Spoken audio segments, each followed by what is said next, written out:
Hi there, and welcome back again to the M5Stack official channel. I'm Luke, and this week we're going to be talking about servos. What's a servo? I'm sure some of you will know already, but for those who don't, servos are a kind of motor that we use for specific purposes.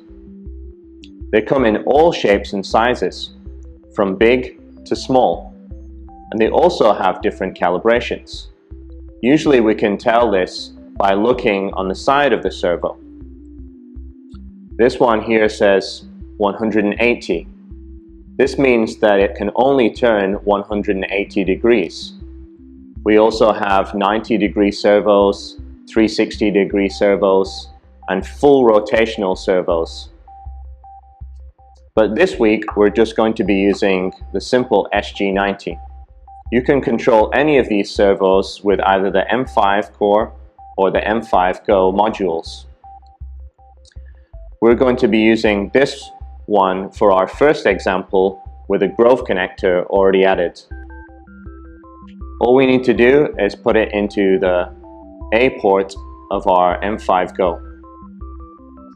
You could also attach it to the A port of the M5 core also. Now, let's see how we can program it with UI Flow.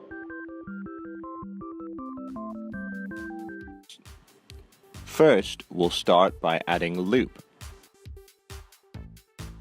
And then we'll open the Units tab below the UI Visualizer. In here, we can see all of the different units that we can use with the M5. Let's select the servo and make sure that port A is selected, and then click OK. Now if we enter the Units tab in the Blocks section, we can see that now the servo blocks are available to us. Select the first block. It's named by default as Server 0, and the second box will allow us to set which angle we want to rotate the servo. Let's set the first angle to 90 and then duplicate this block. The second rotation will set to 0. Remember to find the wait blocks in the timer section to allow our servo enough time to reach its destination before it turns back to the 0 position. Now let's hook up our servo to test the code. Let's connect to the port A on the M5 Go, and now I'll upload the code.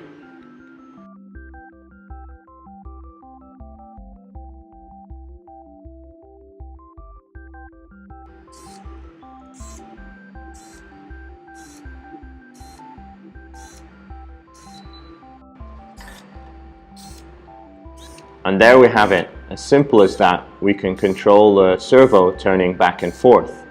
Of course, there's more sophisticated things we can do with the servo with the UI Flow interface, but this is just a simple test to show how easy it is. With the M5 Go, you can control 2 servos at once with its inbuilt power supply. But if we want to power many servos, then we would use the servo module.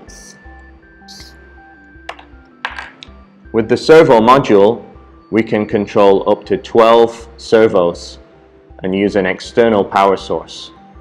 Let's see how we can program the servo module in the UI Flow interface and then connect a bunch of servos up and see them all work. This time, instead of going into the Unit section, we'll be going into the Modules section.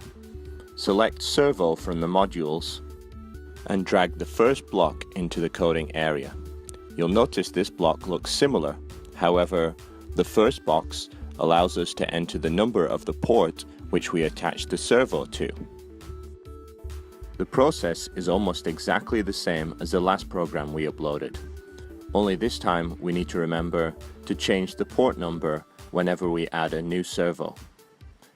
Continue to add as many servos as you like and set their angles according to your requirements. That's it, let's connect up the servos. when we're attaching the servos, we need to make sure that we get the direction right.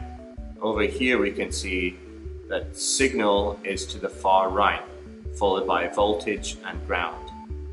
Orange is the signal wire, red for power, and brown for ground. And then we can see here the number at the top is the port at the top. The number at the bottom refers to the port at the bottom. So let's press it in. And then we can start to add more and more servos here. We need to remember which port that we put the servo into. When we're adding lots of servos, we'll need to remember the power requirements.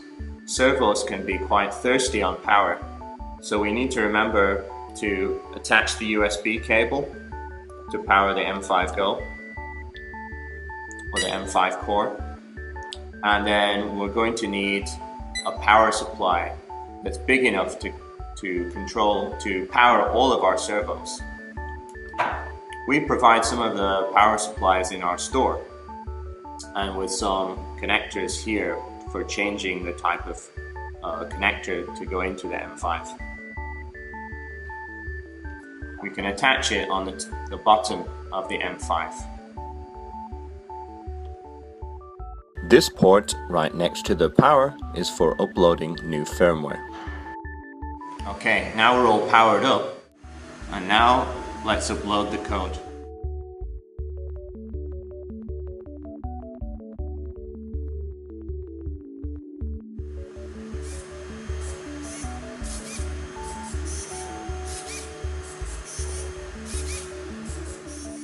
And so as you can see, it's easy to control servos with the UI flow interface, no matter what your requirement is, whether you need to use a lot of servos or only a few.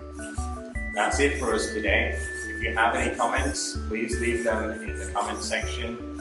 Don't forget to subscribe, and we'll see you next time.